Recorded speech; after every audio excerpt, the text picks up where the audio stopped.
I'm back with another comparison video, this time with the MWAH Mango Madness Lip Balm and the Chapstick Mango Sunrise. So let's get started.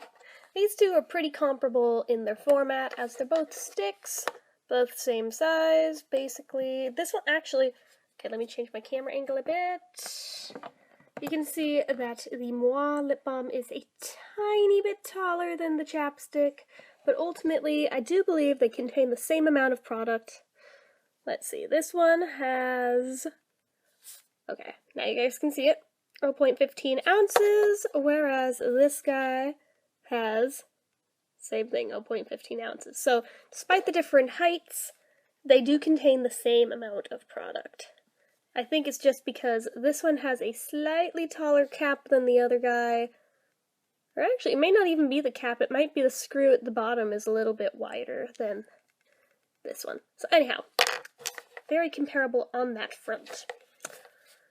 The quality of the plastic used in these tubes isn't as comparable. The Chapstick is more sturdy feeling and is thicker than the MWAH. You can even see, looking at the caps side by side, that this plastic is considerably thicker than this plastic.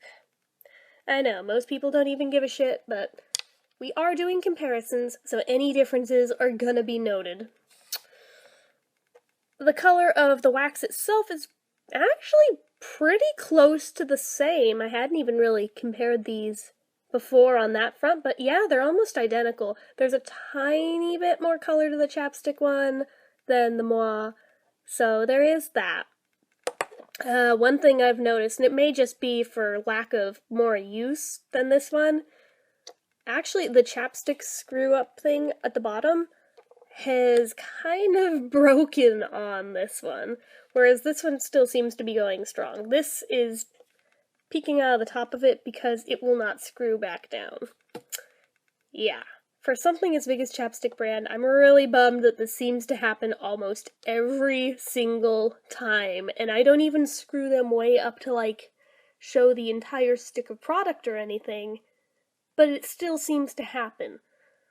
I don't know why that is. It doesn't even happen to all brands. It just seems to be a Chapstick brand thing over and over again. Almost all of them have had this happen for me. Luckily, their caps have a little bit of wiggle room so that when they are peeking up a little bit, they don't hit the top of the lid. This one, I don't know, because it hasn't done that, but as it is a taller lid, I assume there's... Wait, is it? No, it's not a taller lid. I take that back. Chapstick is actually... let's see, the teensiest bit taller. Let's zoom. Yeah, you can see the Chapstick lid is actually taller than the MWAH lid. So there is that. Let's move those caps out of the way now. So anywho, moving right along, the scents on these are not really conducive to what they claim to be. This smells like orange juice. This smells like, I don't even really know what. It's a very sweet smell, but you can't really put your finger on what exactly it's supposed to be. My sister kind of summed it up and was like, maybe if it was supposed to be sugared mangoes, maybe it'd be accurate for that. That's about the closest anybody's been able to come up with so far, but even so, even sugared mangoes still have a hint of mango in there. This really doesn't. It just smells really sugary sweet. So, I mean, it's not a bad smell or anything. But, yeah, neither one of these really smell like what they're supposed to smell like. So, I guess, again, they are comparable for that.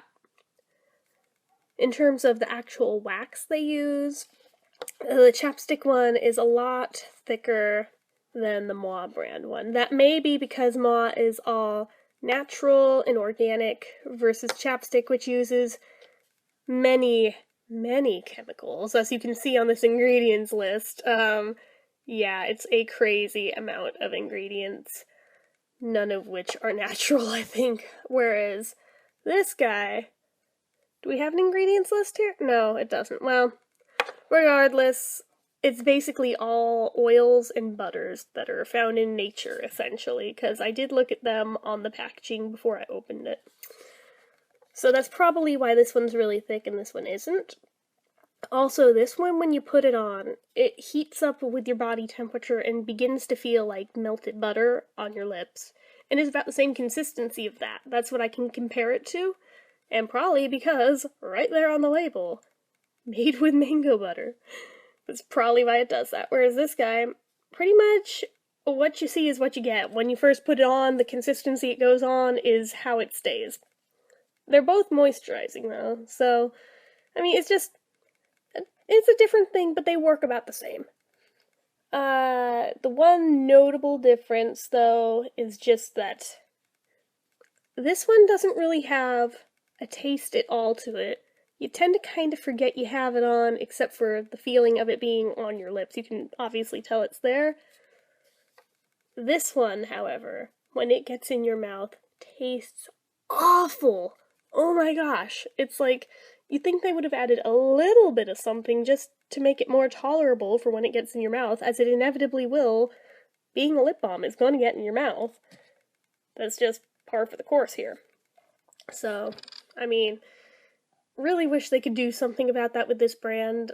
I'm still holding out hope that maybe they'll take consumer reviews into account and maybe make some alterations to their product. Just a minor little thing, like some flavor. That's all. That's all I'm asking. It can still be all natural. They can use natural flavors even. I mean, look at EOS. They use all natural ingredients in their stuff and it tastes awesome. So it can be done. It can so be done. And it doesn't even need to be heavy, just something to kind of override the weird taste that this has. Because honestly, it just tastes really awful as is. And it's kind of off-putting because given that this works, I do continue to use it, but the taste really is off-putting and makes me hesitant to want to use this particular one out of my collection when I have so many other things that don't taste horrible. So, there is that. Longevity-wise, though, as this one doesn't use preservatives or anything, the expiration date is gonna mean something, which it does have printed on the bottom. This one doesn't have it printed anywhere on it, I don't think. No, it doesn't. It did on the original packaging, but yeah, whoever pays attention to that when they're opening it, really, just as long as it's not already expired, pretty much beyond that, nobody gives it too much thought. But with something like Chapstick, it has so many preservatives and things in it that it generally doesn't matter when it expires because you can keep using it. As long as there's no weird odor or weird taste or weird appearance to it, you can totally keep using it because it's basically just wax and preservatives. So, yeah, so that one, I mean, longevity-wise, you can keep using this a lot longer than this, which sucks because of the taste thing. You're less likely to want to use this all the time, therefore it won't get used up, and it'll probably go mostly wasted. And that sucks. Whereas this guy, even though it has all these preservatives and things in it, because it doesn't have a weird taste, you're more likely to want to use it up before it expires. I don't know, it's kind of a weird thing, guys. So anyway, I think those are most of the usual points of comparison here. In terms of one being a clear winner over the other, it's not that huge of a contest between these two. I mean, I'd say the Chapstick wins by a little bit this time, just because of the taste thing, but other than that, they're really pretty comparable for once. I think this is the first time one of the MWAH brand lip balms is actually comparable to its competitors, so it can be done. Anyways, as usual, since we're done here, if you like this video, click the like button. If you're not already and you'd like to be, click subscribe, leave comments down below, and until next time, bye!